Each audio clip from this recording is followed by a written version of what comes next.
කවුද කලේ උත්සා මං උන තියන උඹව දැන් ඉන්න තනින් උඩට උස්සා අතන මෙතන විවේචනය කරන උඹ න පුන්සා මං කුඩ ලෝකේ බටේ දුවන පුළුවන් උඹ තුස්සා මං කුඩා ඉබ්බදෙති තුප්පා දැන් ඉන්නේ වගේ සුද්දා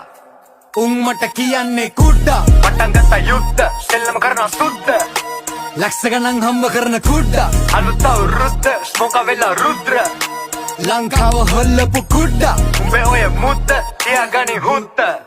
සෙල්ලම කුඩු කරනවා අද කුඩා ඔතන දැන් මේ සංගි දැන දුන්දා දැක්කම් පේන කොකියන කොක කමින් කුක්කා ඔක තමයි මට ගන්න ඔනුනේ උලුප්පා ඔම තමයි අනිතුන්ව දාන්නේ මං පුලුස්සා මිනිස්සු තමයි මව තිබේ උඩින් උස්සා උන්ට දොදු නෑ උන් දන්න කවුද සුදුස්සා උඹේ මූණෙන් පේන උඹට නෑ මව රුස්සන්නේ උඹ වදන් වැඩකේ ගති ගුණ පුස්සක්නේ උඹ දන්නේ වත් නෑ කවුද කියලා ස්මෝකා එක වචනයක් වත් කතා කරලා නෑ කොහොම ළඟි ගියා වගේ නම් මතකයි එක මොහොතක් එම උඹ මගේ ගැන කියවන්නේ කොහොමද මේ යාළු